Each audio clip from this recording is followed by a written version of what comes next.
আরে ভাই, স্যারকে কেউ ছুরি মেরে দিয়েছে। ছুরি মেরে দিয়েছে? কোথায়? কে মেরেছে ছুরি? বুঝতে পারছি না। কিন্তু তুমি তো ভিডিও চ্যাট করছিলে ওর সাথে, না? হ্যাক করছিলাম, কিন্তু হঠাৎ করে এই ছুরি কোথা থেকে এলো আর কিভাবে ওনার লাগলো কিছুই বুঝতে পারলাম না। কি?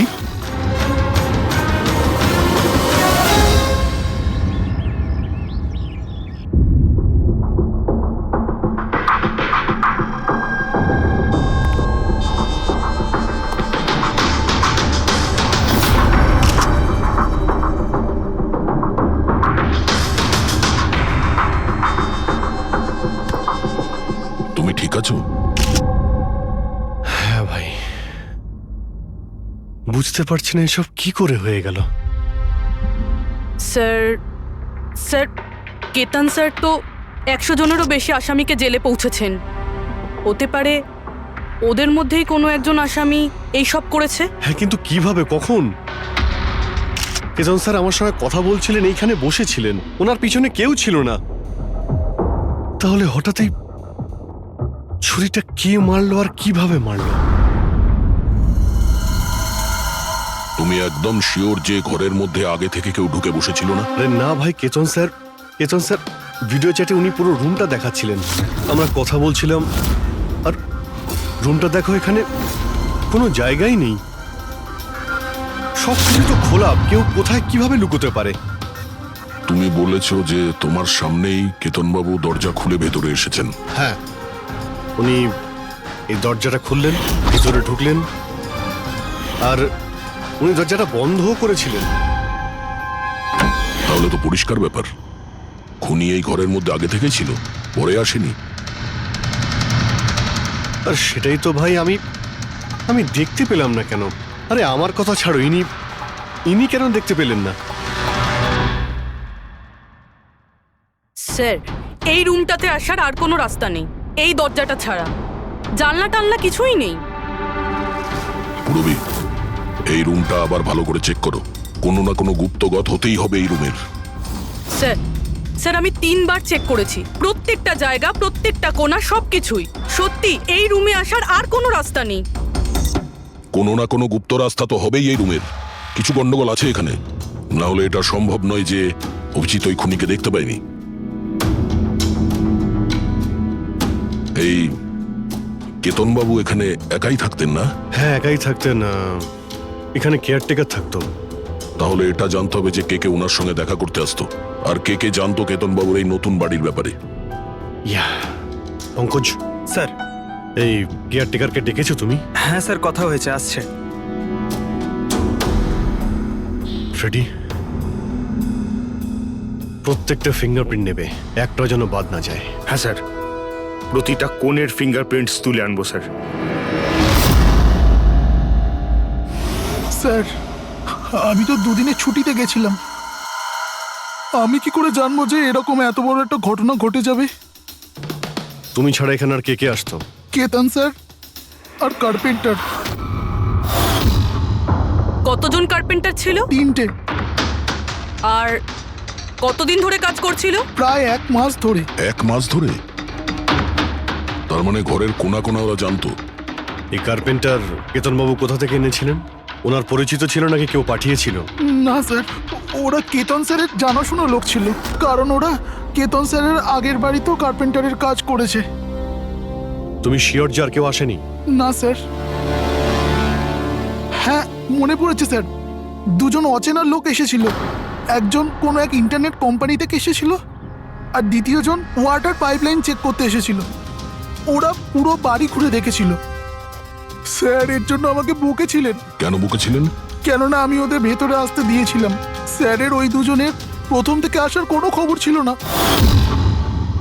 আর স্যার ইন্টারনেট কানেকশনের জন্য কাউকে কিছুই বলেনি। আর এটা কবেকার ঘটনা? এটাই 2-3 সপ্তাহ আগের কথা। ও, মনে হচ্ছে এই দুজনেই কোনো গন্ডগোল করেছে।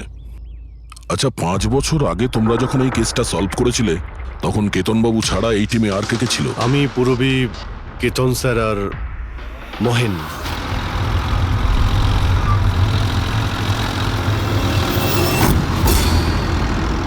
ওই মহিলার প্রাণের ঝুঁকি আছে, আর ওইখানে আশেপাশেই আছে। হ্যাঁ স্যার, তাড়াতাড়ি পৌঁছে যাব।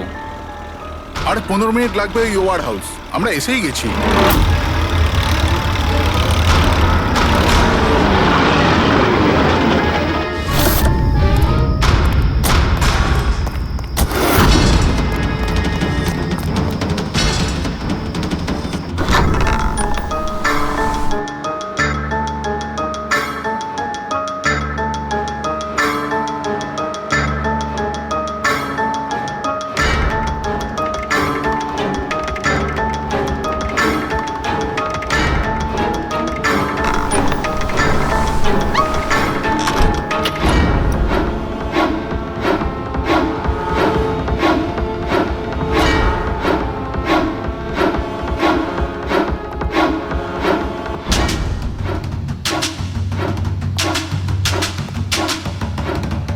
স্যার, এখানে তো কোনো মহিলাকে দেখতে পাচ্ছি না, আর ওই অপরাধীও নেই। ওটা কোনো মিথ্যে কল ছিল না তো? কোনো কারণ তো হবেই যে কেউ আমাদের ফোন করে এখানে ডাকলো, আর সেই কারণেই আশেপাশেই আছে।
স্যার, স্যার, বিনোদ, স্যারকে কেউ ছুরি মেরেছে। Sir sir oh no oh no, he is dead. তুমি দরজাটা দেখো, দরজা দেখো তাড়াতাড়ি। আরে দরজা তো ভেতর থেকে বন্ধ, তার মানে খুনি ঘরের ভেতরেই কোথাও আছে। ওদিকে দেখো, তুমি ভেতরটা দেখো, হ্যাঁ, তাড়াতাড়ি যাও। দেখছি।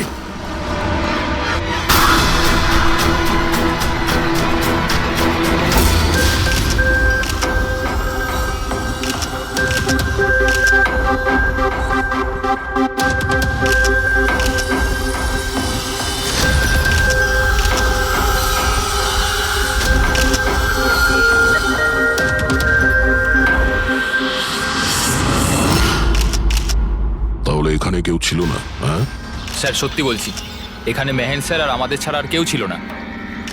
বুঝতেই পারছি না যে খুনটা করলো কি। আচ্ছা, আপনারা এখানে এসেছিলেন কেন?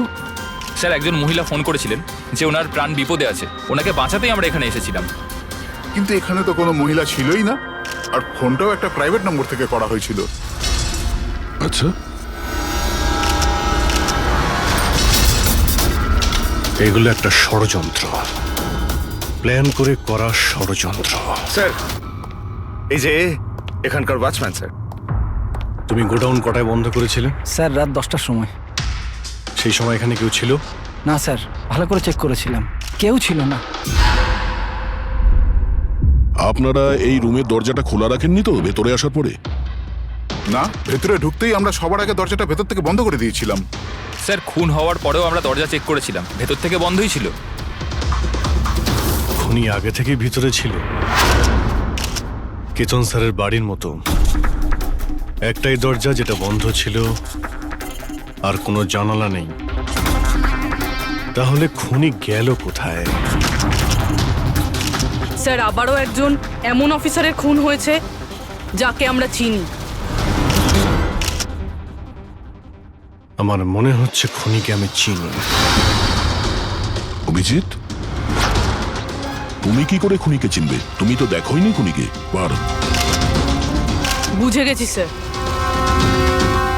আপনি কার দিকে ইঙ্গিত করছেন।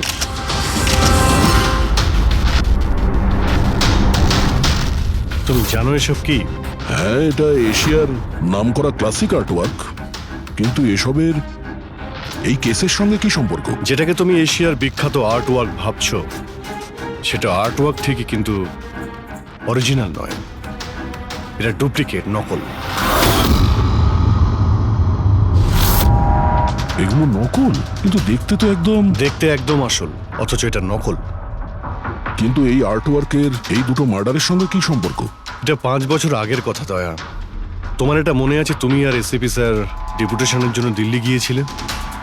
সেই সময় কিছুদিনের জন্য আমি আর পুরবী একটা কেসে ক্রাইম ব্রাঞ্চের হয়ে কাজ করেছিলাম। হ্যাঁ হ্যাঁ হ্যাঁ, কিছু কিছু মনে পড়ছে। এটা সেই কেস না যাতে কেউ নকল আর্টওয়ার্ক বানিয়ে সেটাকে বেশি দামে বেচার চেষ্টা করছিল? কারেক্ট। এই আর্টওয়ার্ক সেই বানিয়েছে, মিখেল। ওর নাম মিখেল।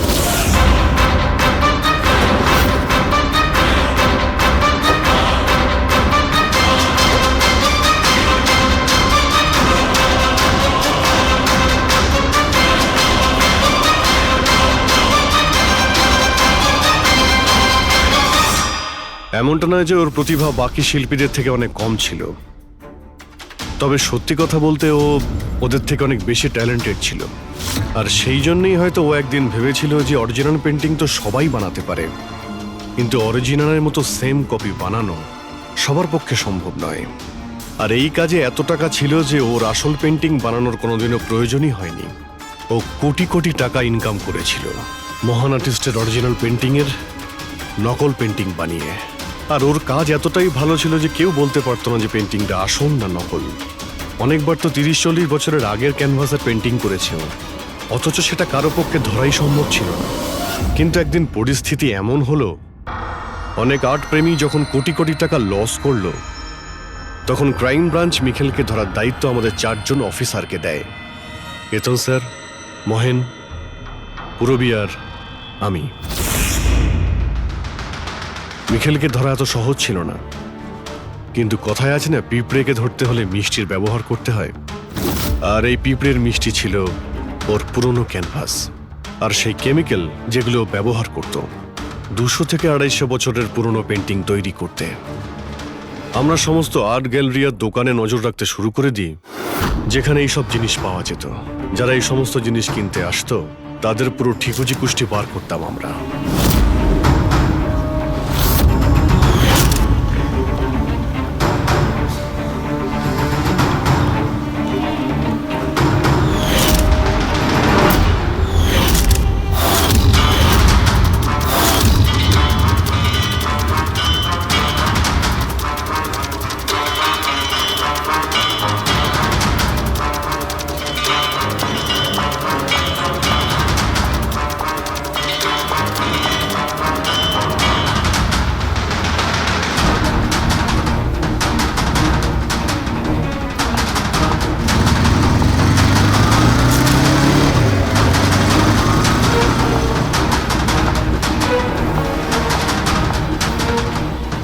যতগুলো ছবি পাঠাচ্ছি প্রত্যেকের ডিটেলস আমার লাগবে।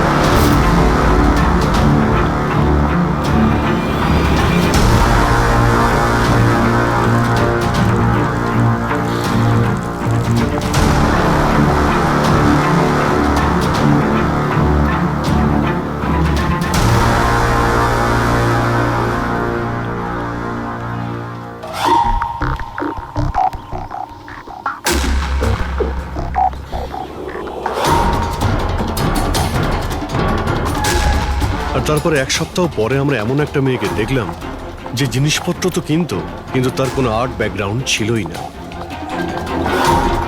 নিশ্চয়ই কোনো গন্ডগোল আছে স্যার। এই মেয়েটা ব্যাংকে কাজ করে, এর এই জিনিসগুলো কেন প্রয়োজন পড়ে, তাও আবার প্রত্যেক দ্বিতীয় দিন? হ্যাঁ স্যার, এই মেয়েটার প্রবলেম তো আছে মনে হচ্ছে।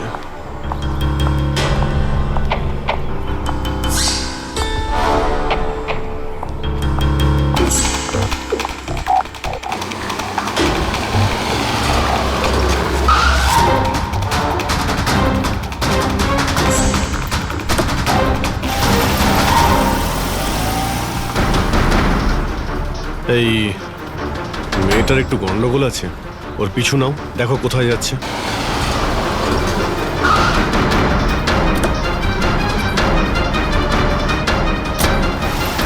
স্যার আমি ওকে 3 দিন ধরে ফলো করেছি, কিন্তু কিছু জানতে পারিনি।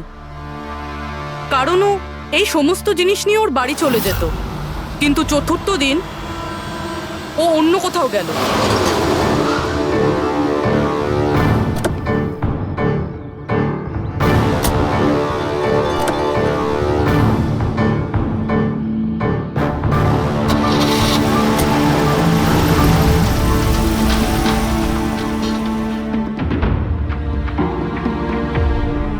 নিখিল, নিখিল, নিখিল,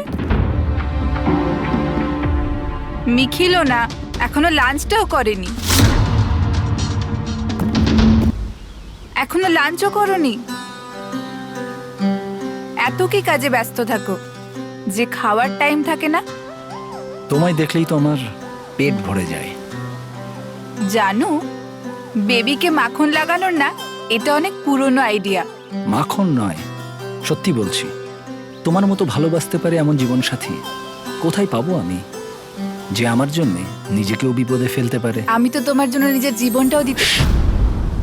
খবরদার, এরকম কথা যদি আরেকবার তুমি বলেছ, যদি তোমার কিছু হয়ে যায় না, আমি এই দুনিয়াটাকে আগুন লাগিয়ে দেবো। এত ভালোবাসো আমায়? নিজের থেকেও বেশি। যদি আমি কিছু চাই, তুমি আমায় দেবে? আমি জানি তুমি আমার থেকে কি চাইবে, যে আমি কেন সবকিছু ছেড়ে দিচ্ছি না। জানোই যখন, তাহলে তুমি কেন ছেড়ে দাও না?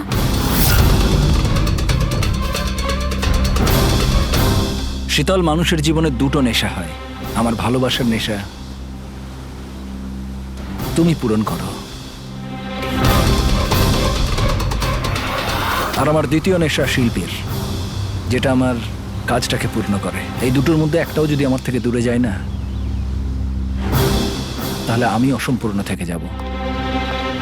আর আমি চাই যে ইতিহাস আমায় সব থেকে ভালো স্বামী আর সব থেকে ভালো আর্ট চোর হিসেবে মনে ব্যাস রাখে। মিখেল, অনেক ইতিহাস লিখেছ, বাকি জীবনটা জেলেই কাটিও।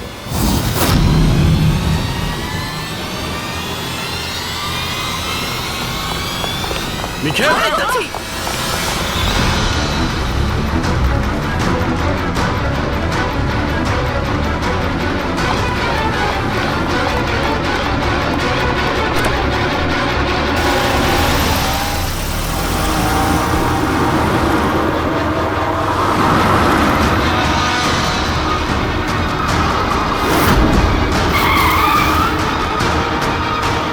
প্লিজ আমার কথা শোনো, জেদ করো না। নিজেকে আইনের হাতে তুলে দাও প্লিজ। না, আমি করবো না।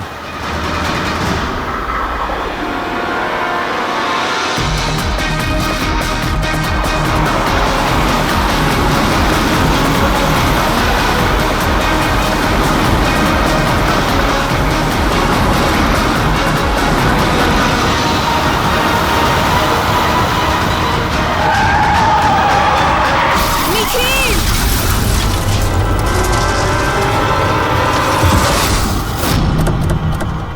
শীতল, মিখেল দাঁড়া, বলছি, দাঁড়া, শীতল, দাঁড়া। শীতল, চোখ খোলো, শীতল।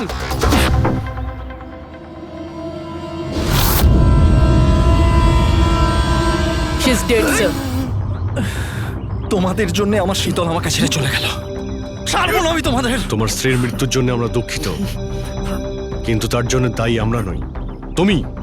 না তুমি অপরাধের রাস্তায় হাঁটতে, আর না তোমার পাপের শাস্তি তোমার স্ত্রীকে ভোগ করতে হতো। কাজের শাস্তি কে পাবে এটা ভবিষ্যৎ বলবে। ওর 5 বছরের শাস্তি তো এতদিন শেষ হয়ে গেছে, কিন্তু ওর স্ত্রীর মৃত্যুর প্রতিশোধের আগুন হয়তো ওর মনের ভিতরে এখনো জ্বলছে। মানে কেতনবাবু আর মেহেনের পরে ওর টার্গেট এখন পুরবী আর তোমার ওপর। কারেক্ট। কিন্তু স্যার ও এসব করছেটা কি করে?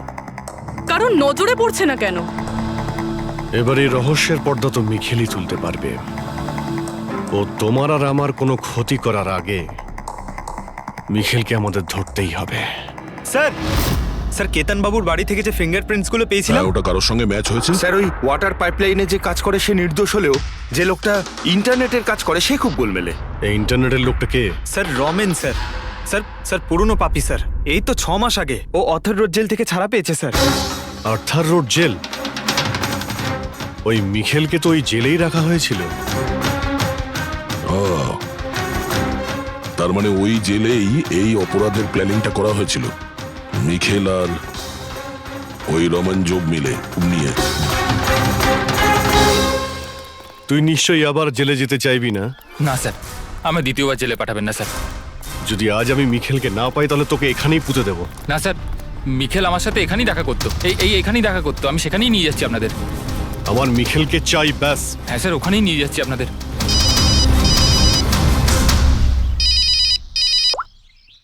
হ্যাঁ শান্তি, কি বাবা শরীর খারাপ করছে? কিন্তু এরকম হঠাৎ? আমি তো কেসের ইনভেস্টিগেশন করতে এসেছি। কি হয়েছে? স্যার স্যার ওই বাবা একটু অসুস্থ হয়ে পড়েছে। ওই শান্তি নার্স যে আমার বাবার দেখাশুনো করে, সেই ফোন করেছিল। ঠিক আছে, তুমি যাও, আমরা দেখে নিচ্ছি। কিন্তু স্যার। যাও, আর কোনো প্রয়োজন পড়লে ফোন করবে।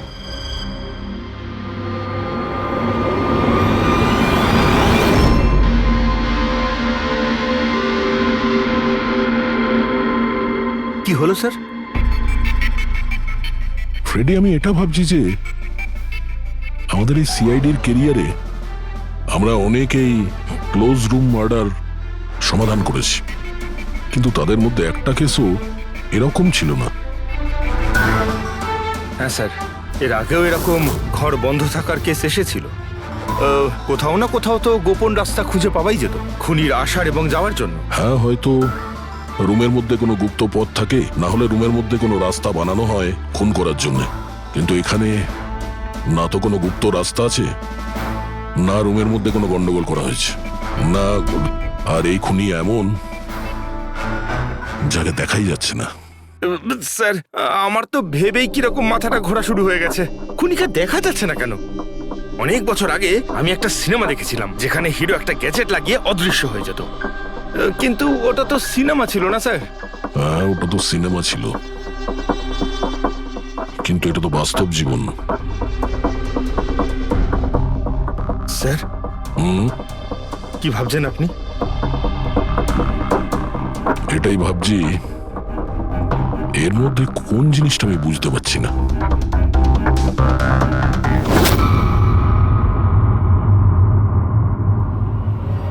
ও মাই গড, তার মানে এই ব্যাপার।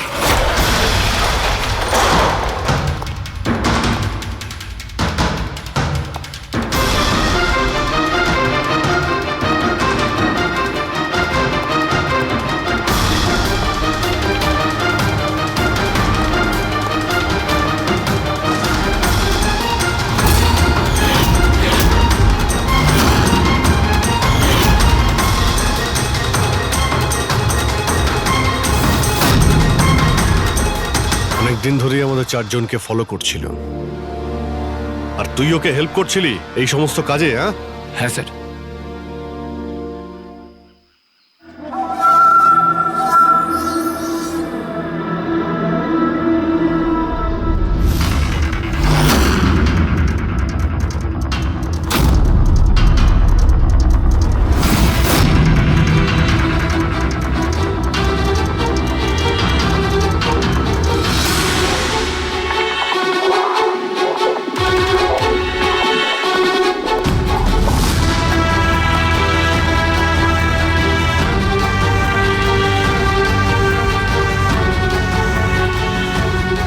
কিন্তু এই ওয়ালপেপার, ফার্নিচার, এসবের ছবি কেন নিয়েছিলি? হ্যাঁ, ওই মিখেল যেমন যেমন বলেছিল আমি সেরকমই ছবি নিয়েছিলাম স্যার।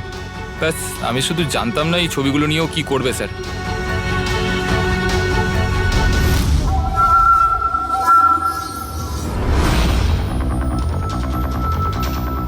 তাহলে কি এই ছবির মধ্যেই লুকিয়ে রয়েছে খুনের রহস্য?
আমার গলার আওয়াজ ভুলোনি। এমনিতে আমি জানতাম যে তুমি আমার বাড়ি পর্যন্ত নিশ্চয়ই পৌঁছবে। ইন্টেলিজেন্ট তুমি, কিন্তু সরি, তোমাকে স্বাগত জানাতে আমি বাড়িতে ছিলাম না। তোকে স্বাগত তো জানাবে সিআইডি, যখন আমরা তোকে আরেকবার ধরে জেলে নিয়ে যাব। জেল তো আমি তখন যাব না যখন তোমাদের নজরে আমি আসবো। তার আগে এই ধাঁধাটা তো সমাধান করো যে আমি তোমাদের এমনিতে নজরে কেন আসছি না। কি হলো, কি ভাবনায় পড়ে গেলে? আমি জানি তুমি ইন্টেলিজেন্ট, কিন্তু এতটাও ইন্টেলিজেন্ট নও যে এই কেসটাকে সমাধান করো। কেসটা তো তোমার আর পুরবীর মৃত্যু দিয়েই শেষ হবে। মিখেল, রাগ নয় অভিজিৎ বাবু, রাগ করে কেন নিজের বিপি বাড়াচ্ছ? চলো একটা ছোট্ট তোমায় হিন্ট দিয়ে দিই। আমায় তুমি সেখানেই দেখতে পাবে যেখানে এই গল্পের শুরু হয়েছিল, যেখানে শীতলকে তুমি আমার থেকে ছিনিয়ে নিয়েছিলে। পুরবী মারা যাওয়ার আগে তো নিশ্চয়ই পৌঁছতে পারবে। মিখেল, মিখেল, হ্যালো পঙ্কজ, তুমি এক্ষুনি পুরবীকে ফোন করো, ওকে বলো বাড়িতে থাকতে, বাইরে বের না হতে। ও কি হলো স্যার? আচ্ছা, আমি যেটা ভাবছি সেটা যদি ঠিক হয় তাহলে জানা যাবে যে খুনি এগুলো কিভাবে করলো। কিভাবে? আশ্চর্য তো, বাবা তো পুরোপুরি সুস্থ আছে, তাহলে তাহলে শান্তি ফোন করে আমাকে ডাকলো কেন? আর নিজেও তো বাড়িতে নেই। ফোন করলাম, ফোনটাও ধরছে না।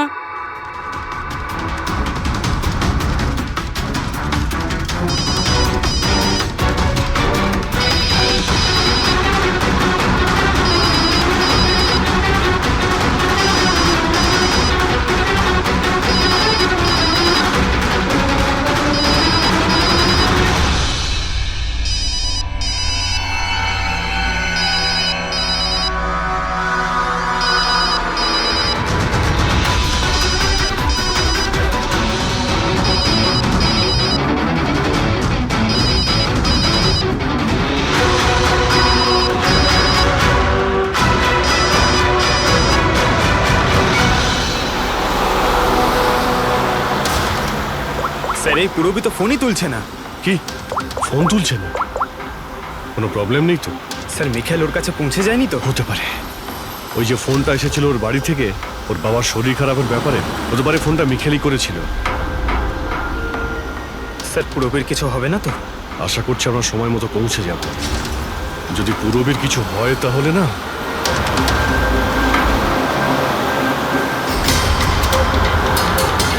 এসে গেছি। এটা সেই জায়গা যেখানে মিখেলের ওয়াইফ মারা গিয়েছিল।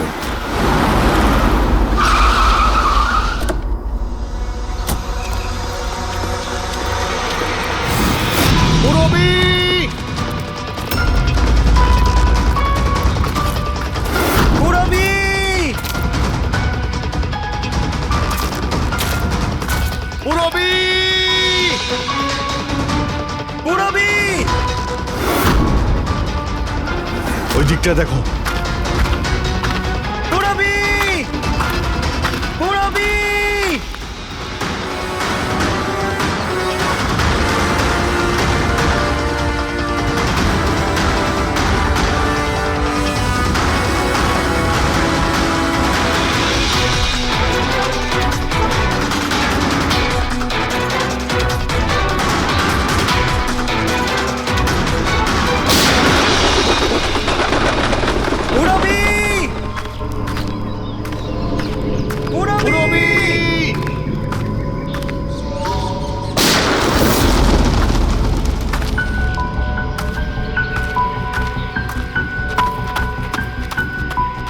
স্যার, হ্যাঁ পঙ্কজ, জানি না স্যার কে গুলি চালালো।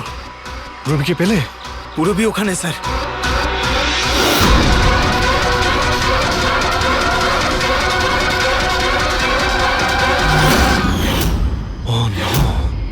পঙ্কজ, অ্যালার্ট থাকবে। আমাকে কভার করো, আমি যাচ্ছি পুরবীর কাছে।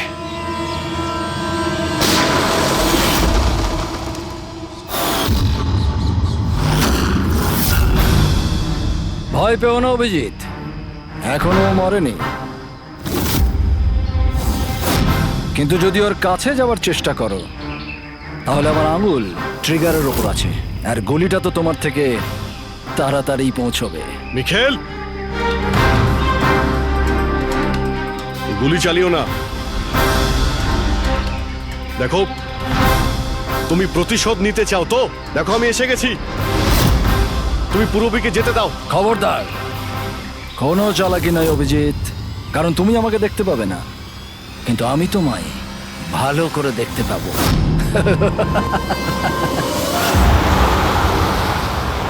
অভিজিৎ, আমার কথা মন দিয়ে শোনো, তুমি একদম রিয়াক্ট করবে না। তুমি এই মিখেলকে দেখতে পাবে না। তুমি আর কেতনবাবু, ওকে কেতনবাবু স্টাডি রুমে দেখতে পাওনি। মাহান ওকে আর্ট ওয়্যার হাউসে দেখতে পাইনি। পুরবী নিজে ওকে ওর ঘরে দেখতে পাইনি। কেন? কারণ ওকে দেখা সম্ভব নয়।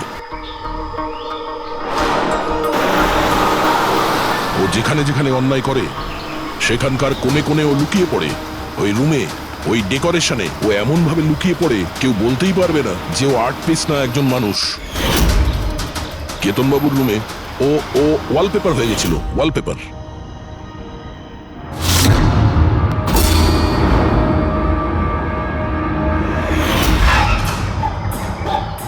আর মেহানের ওই ওয়্যার হাউসে ও ও পোর্ট্রেট হয়ে গেছিল।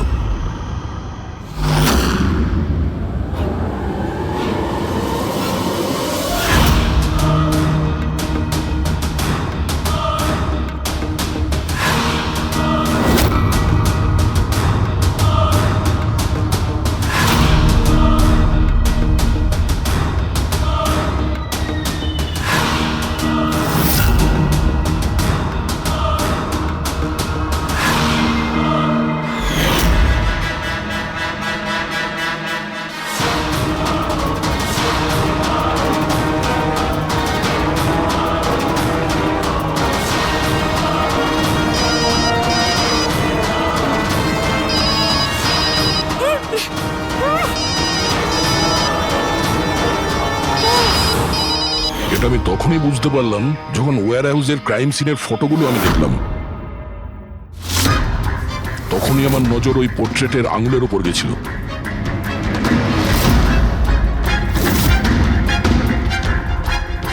ও পোর্ট্রেট ছিল না, ওই মিখেল ছিল, মিখেল। ওকে দয়া, পঙ্কজ সাবধানে, পঙ্কজ সাবধানে, জঙ্গলে লুকিয়ে আছে। পঙ্কজ, তুমি এখানেই থাকো, পুরবীর দিকে নজর রাখবে। মিখেল, আমরা কিছুই করব না, আমরা এখান থেকে চলে যাচ্ছি। তবে তুমি পুরবীকে ছেড়ে দাও প্লিজ।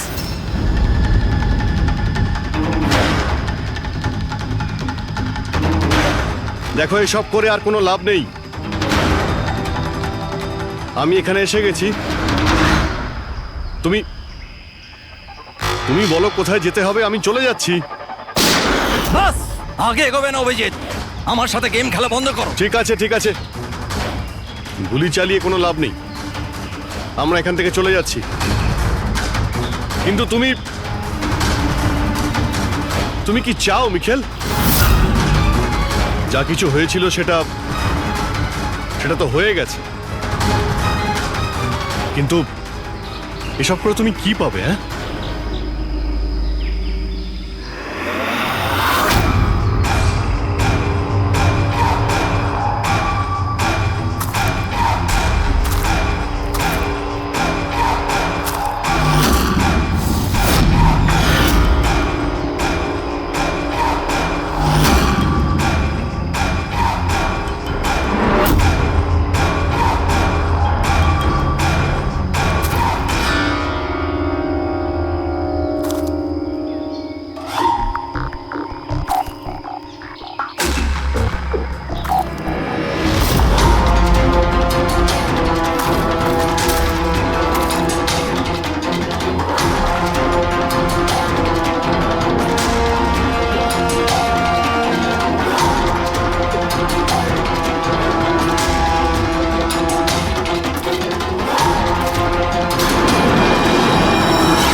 আমার শীতলকে তুই আমার থেকে নিয়েছিলি, আমি তোকে ছাড়বো না।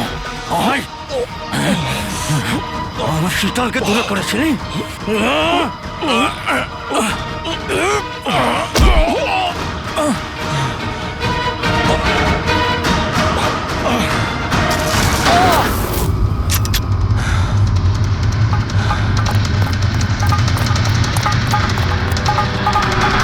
রবি, তুমি ঠিক আছে তো? তোর আসল জায়গা জেলে, আর এইবার তুই বাইরে আসবি না, সোজা ফাঁসিতে ঝুলবি। আমার বউয়ের জ্বলন্ত চিতা দেখে আমি শপথ নিয়েছিলাম যে যতক্ষণ না তোমাদের চারজনকে আমি শ্মশানে পাঠাবো, না বেঁচে থাকবো না মরবো।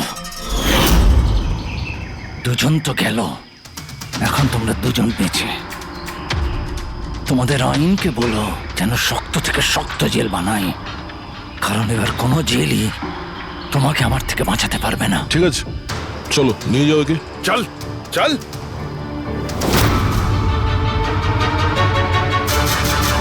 আসবো, ফেরত আসবো।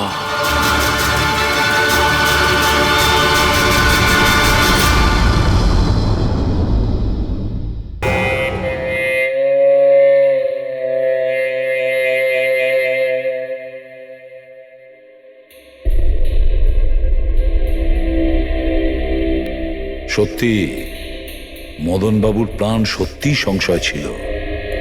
উনি সত্যিই বলছিলেন, কোনো ভ্রম ছিল না।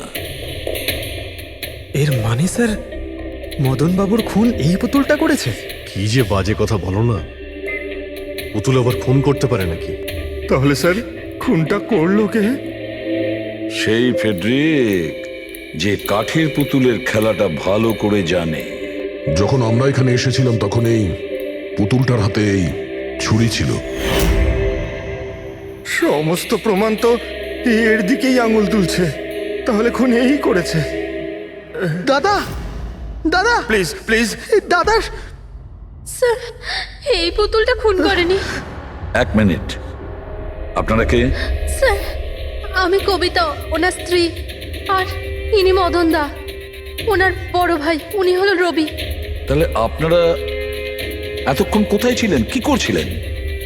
স্যার, আজ আমাদের ম্যারেজ অ্যানিভার্সারি, সেজন্য আমরা বাইরে ডিনার করতে গেছিলাম।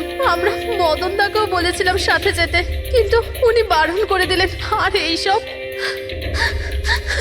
আপনি বলছেন যে মদনবাবুর খুন এই পুতুল করেনি? হ্যাঁ স্যার, এই পুতুলটা খুন করেনি। আপনি কি জানেন খুনিকে? আমার পুরো বিশ্বাস ওনার খুন সাদুল করেছে। উনি উনি ওনার উপর বদলা নিতে চেয়েছিলেন। আচ্ছা, যার কথা বলছেন সে কে? কিসের প্রতিশোধ নিতে চাইছে? সাদুল একজন ভেন্টাকলিস্টার ভয়েস ওভার আর্টিস্ট ছিল। মদনদা আর রবির বড়দা অঙ্কুশদা ছোটবেলার বন্ধু। অঙ্কুশদা ছোটবেলা থেকেই সাদুলকে খুব ভালোবাসতো। যখন উনি দেখলেন সাদুল জীবনে কত ঠোকর খাচ্ছেন, তো 5 বছর আগে উনি নিজের বাড়িটা সাদুলকে দিয়ে দিলেন, যাতে উনি ওনার থিয়েটার গ্রুপ চালাতে পারেন। যদি ওরা কোনোদিন অঙ্কুশদাকে ভাড়ার টাকা দিতে পারেনি, কিন্তু অঙ্কুশদার এই নিয়ে কোনোদিনই কোনো দুশ্চিন্তা হয়নি, কারণ উনি জানতেন যে এই কলাতে অত পয়সা পাওয়া যায় না। সাদুল আর ওনার স্টুডেন্টরা অঙ্কুশদার বাড়ি থেকেই নিজেদের ভেন্ট্রালোকুইজমের প্র্যাকটিস করত। পুতুল দিয়ে কথা বলানো এই শিল্পের ঘন্টার পর ঘন্টা বসে রিহার্সাল করত। তাহলে একটা কথা তোমরা ভালো করে বুঝে নাও, ভেন্ট্রিলোকিজম এই শিল্পটা সহজ নয়, কিন্তু এটা আবার এতটাও মুশকিল নয়। এই শিল্পটা করার যে পদ্ধতি, এটার নামেই লুকিয়ে আছে। ভেন্ট্রিলোকিজম একটা ল্যাটিন শব্দ, যাতে ভেন্টারের মানে হচ্ছে পেট আর লোকি মানে হচ্ছে বলক।